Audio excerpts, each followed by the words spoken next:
They go find this guy on an island called Sarawal in Micronesia, this little tiny island, mile long, 400 people on this island. They find this guy named Pius Maupiailug.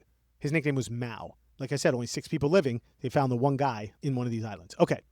So Mao was, of course, super interested in going because he thought wayfinding was lost to the world and he wanted to make sure that it wasn't. So he's like, let's go. I'm in. I've never been to Tahiti anyway. I have no idea how to get there, but why not? So they get in a boat and take him back to Hawaii and they start their trip and let it rip. Okay. So they're in Oahu.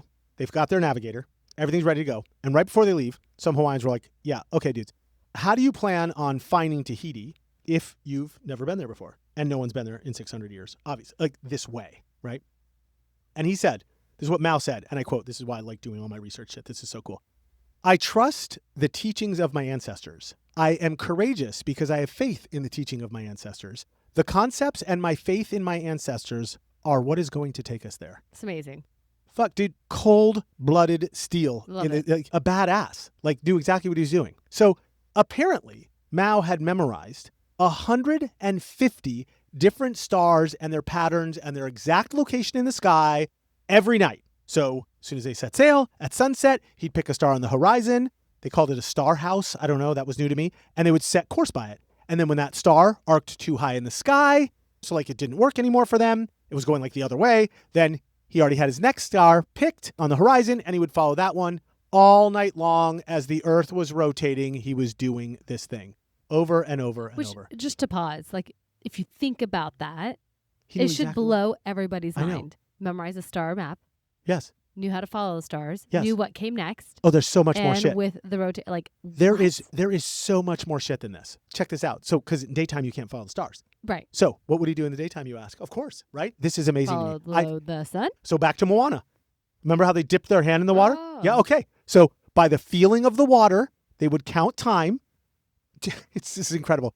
Then he would literally use the sun's angle and the ocean swell. He would lay down in the hull of the canoe. He would lay down and feel the vibrations of the hull with his body so he could tell by the way the waves were hitting the hull if he still stayed on the right latitude because of the angle that the waves were hitting the hull. That's insane. So he did that all day long. And then when the sunset came again, he picked right back up. And if they were off course a bit, they recorrected and then they followed the stars again. It's incredible. 2,500 miles. They did this. It's insane how in tune you must be with nature in order to be able to do that. That's incredible. Which is exactly the Like, you have opposite to of be what I one can do. with the ocean. Yes. Oh my And I'm gosh. not even, I'm nothing Chills. with you. Chills. 33 days he does this thing with his 15 other crew members that they brought with him, right? Well, they had the 3 main guys. And then, of course, like other native, oh, that's a whole shit show. I got to get into that in a second. Yes. Park that. Remind me later, please. They're just figuring this shit out. And 33 days later, They what do you made think? it. They made it. June 4th, 1976. The whole reason for this freaking episode and why we're doing this, they sail right into Papati Harbor in Tahiti. Just like nothing happened. Did other people know that they were coming? Were they being tracked? What? Yeah, they're being tracked. Yeah, they're being tracked on cell phones. Totally. Yeah. In No. the 1970s, they didn't have cell phones. No, they had, but they had like, But they had like a yeah. So satellite. like, yeah, Tahiti and Hawaii knew each other. So I'm sure they were like, what would I call it? The Voyaging Ocean Society. Like they knew what was going on. So there were people that cared and were checking in. But when they showed up, it wasn't like they had a plan. There was no like big ceremony or anything planned. So they just sort of rolled in. But because of how meaningful it was in Hawaii, that translated over to Tahiti, 17,000 people came out to watch them sail in. No ceremony planned. Just 17,000. Crazy. Over half of the entire island of Tahiti came to do it. Remember. How quickly word spreads, man. But think about it. Like, you're in Tahiti.